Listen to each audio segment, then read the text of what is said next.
أهلا وسهلا فيكم بقناة صفا للمأكولات الشهية. طبختنا لليوم هي أكلة الكبسة. عندي 4 كاسات رز طويل، عندي فخدين دجاج، عندي لسلق الدجاج، ورق غار، لومي، معلقة ملح، فلفل، بصلة وقرنفل. للرز عندي بهارات الكبسة: فلفل أحمر، كاري، كركم، زنجبيل، فلفل أسود، ومكعبين ماجي. فينا الماجي المكعبين نستبدلهم ببودرة الماجي.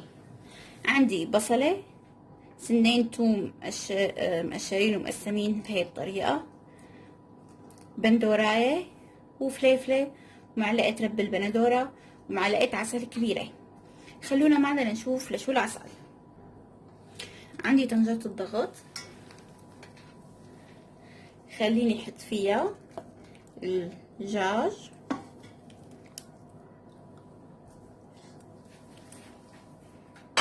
احط فوقها بصل، ورق الغار، والقرنفل مثل ما شايفين،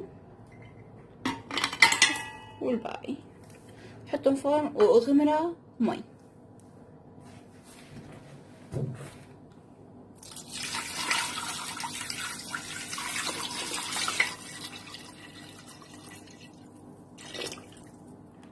هيك المي كافي. هلا هحطها على النار. اول شي بقش الزفرة، بعدين بضغطها ربع ساعة وبيكونوا جاهزين. بس انا نسيت اذكر شغلة، انه نحن بحاجة لنص كاسة زيت نباتي مشان الخضرة وطبخ الرز.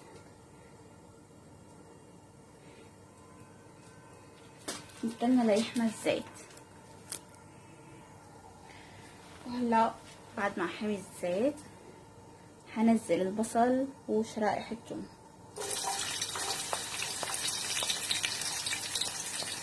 وبلش قليها.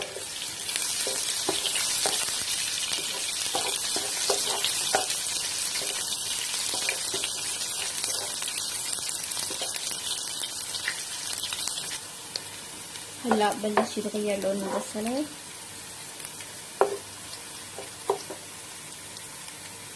بحط الماجي،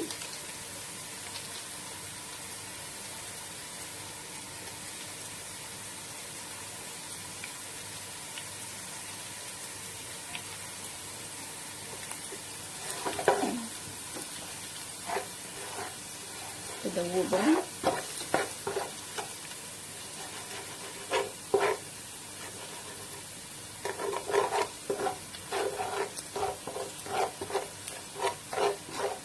هلا بحط الفلفله.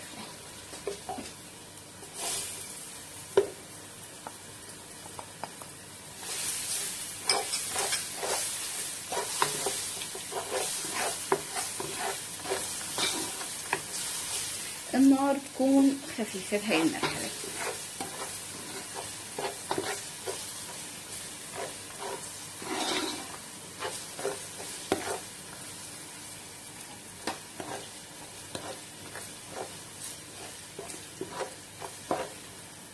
ما بننسى نحط بعد شوي البندورة.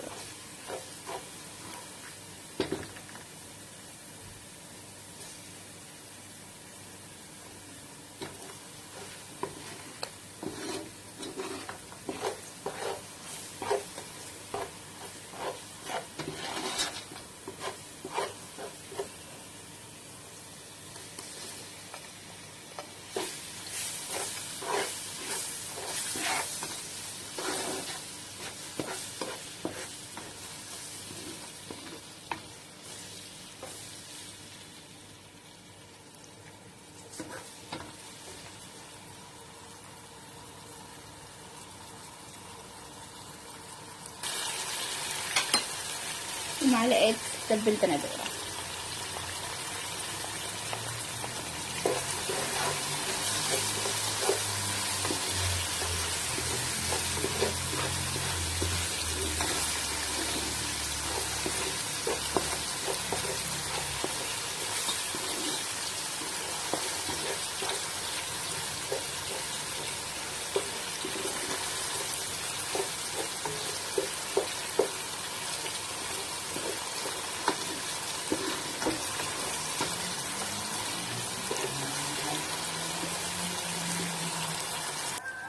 وهلا بعد ما صارت عندي جاهزة بدي احط 7 كاسات مرقة دجاج.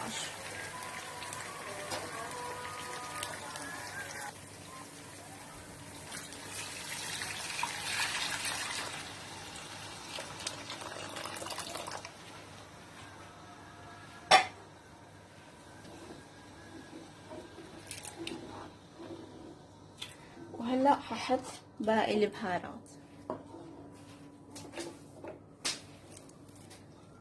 هاي البهارات هلا هحطهم.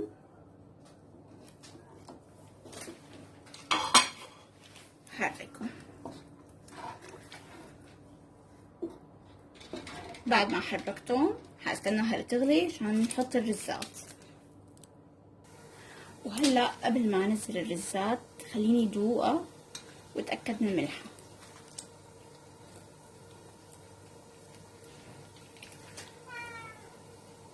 ممتازة ما بدها شي. خليني هلا قدامكم ننزل الرزات شوي شوي.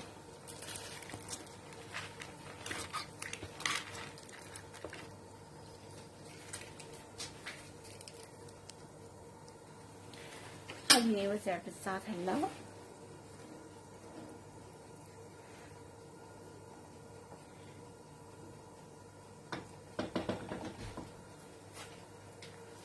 بهالاثناء هحمل الفرن على درجة 150 مدة من 15 دقيقة ل10 دقايق، وحط الدجاجات وبشوفكن بالمرحلة الأخيرة، مرحلة التقديم. وهلأ بعد ما خلصوا الدجاجات سلق هقلكن ليش بدنا العسل. العسل لندهن وش الدجاجة مشان تتأمر وكتير تطلع طيبة وشهية، وما بيعطي طعمة حلوة أبدا أبدا عن تجربة.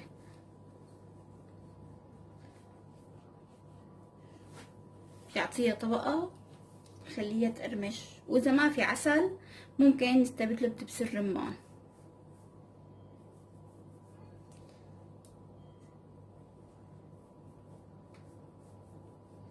هلأ بعد ما احطها بالفرن تتأمر بورجيكم النتيجة. ان شاء الله تجربوها وتعجبكم وتدعوا لي.